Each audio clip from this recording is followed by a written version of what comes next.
The Atlanta Braves drop the third game of the series against the Kansas City Royals, but still come home with a series win to start the young season.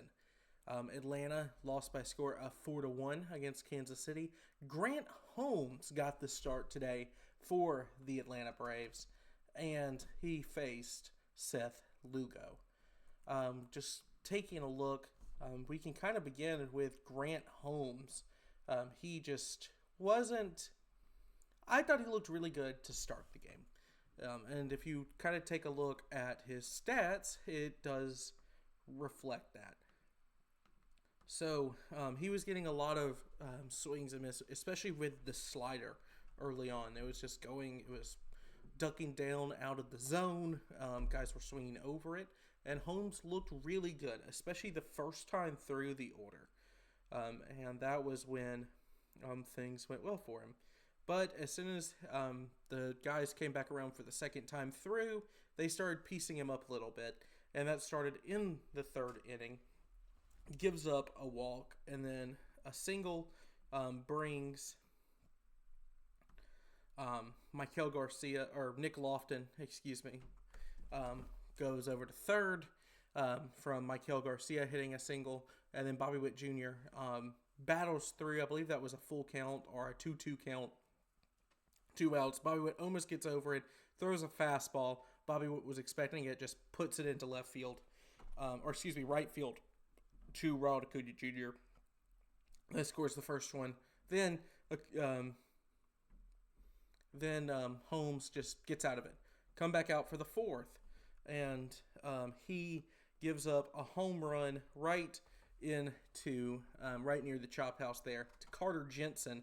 That's Jensen's first home run of the year, and we'll talk about that a little bit later. That was only the exit velocity of 99.6 mile an hour at a 30-degree launch angle, and it was nowhere, and it managed to leave the yard when some of the Braves hits today got held up by the wind.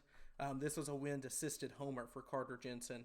Then you go to the top of the fifth, and just Nick Lofton again manages to score.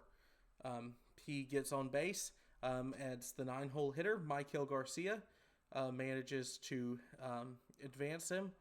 And then Vinny Pasquantino, just a nice little bloop hit to right field, and that's able to score Nick Lofton. And that would end up being the end of the day after the fifth inning for Grant Holmes.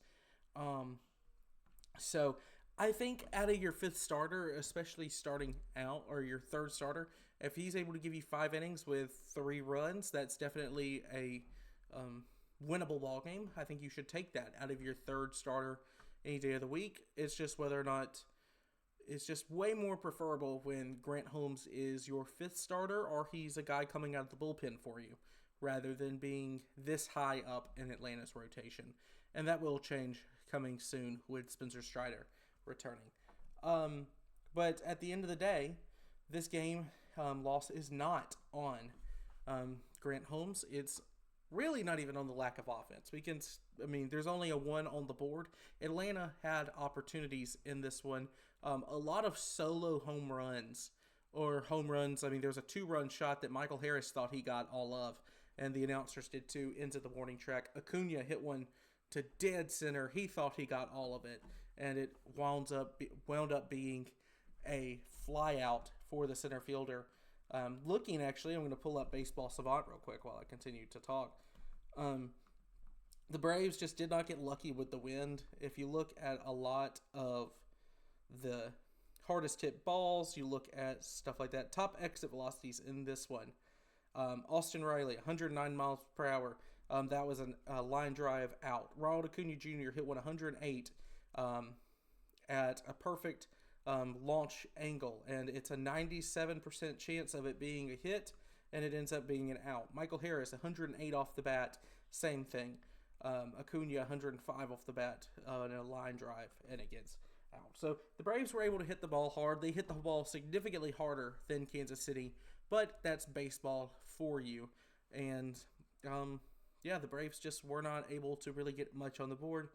And until Drake Baldwin in the eighth inning said, I'm going to make sure this one gets out. He pulls it into the chophouse at 107 miles an hour, almost decapitated a young fan in the chophouse.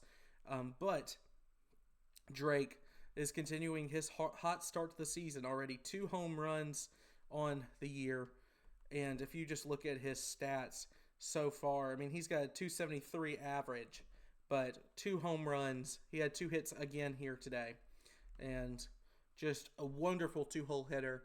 Not entirely sure what's going on with Acuna in front of him. Acuna's starting out really slow to start this year, but no strikeouts today. Very important. He put the ball in play just kind of right at defenders. So Acuna will recover to match what Austin Riley and Drake Baldwin have done to start this season.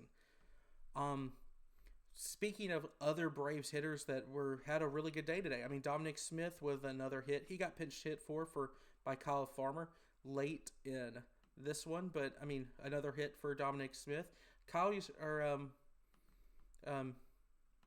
Mike Yastrzemski. I almost called him Kyle Yastrzemski. That's not even his that's not even Carl.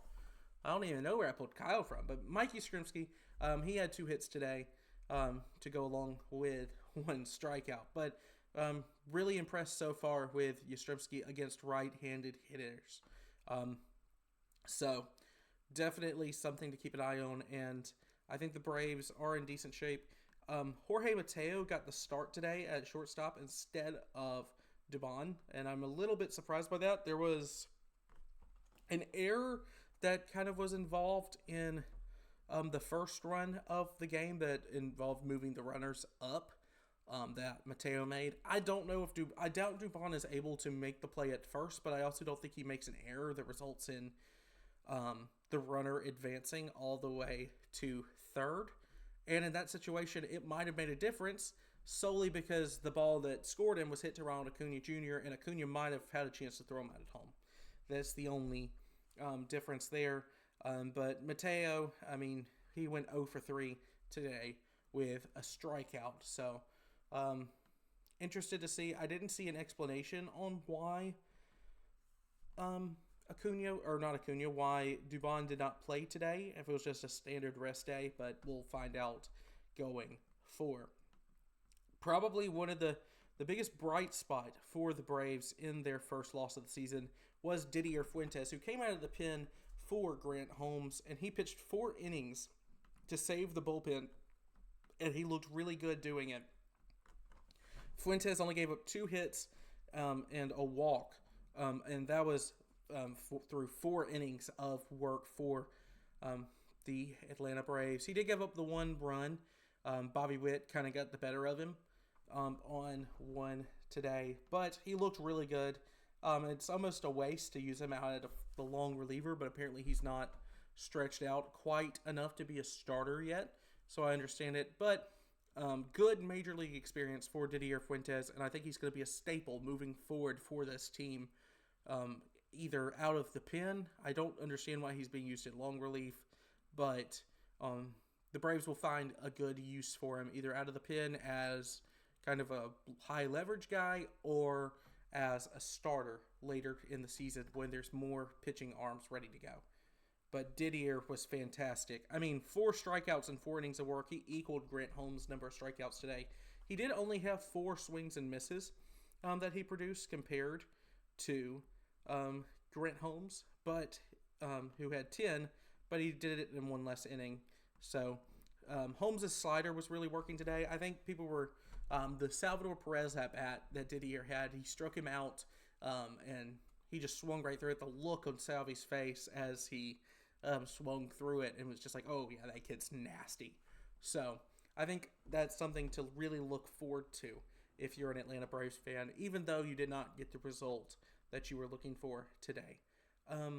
Moving ahead to the next series, the series on deck, the Braves will host the Athletics, who are looking for their first win on the season.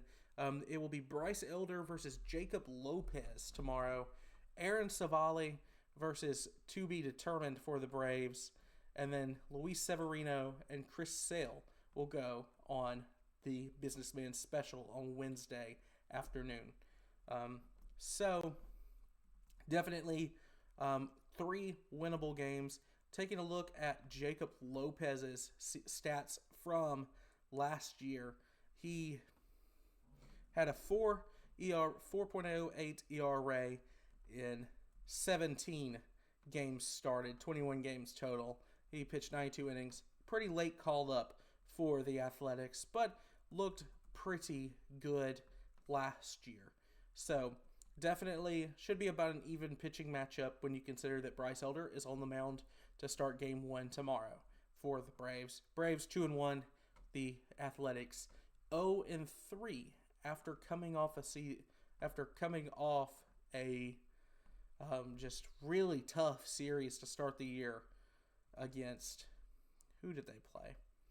Against the Blue Jays. Yes, I knew it was a title contender. And they struck out more than any team has struck out on opening weekend. I think in like the history of baseball, because I saw the Blue Jays pitching staff was racking up strikeouts in the first 3 days. So definitely someone to consider. The biggest probably name in that Athletics lineup to think about is our old friend Shea Langeliers, involved in the Matt Olson trade, and he has, I believe, 3 home runs already on the young season. Looking at Shea's stat, 3 home runs, 5 hits, 6 RBIs. He's hitting .625 coming in to Atlanta. So, very interesting series. Another winnable series for the Braves coming up here at home starting tomorrow night. And that'll do it for today's Braves recap. I'm Caden Sturgis. If you enjoyed this type of content, I'll be doing it for every game this year. And I have a few other shows I do on this channel. And NASCAR, I have a Braves podcast, and I'll be doing some more football content coming up soon. So if you enjoyed it, I would really enjoy it if you could leave a like on the video and subscribe. It really does help me out. And for now, until tomorrow night, I'm Caden, and I'll catch you next time.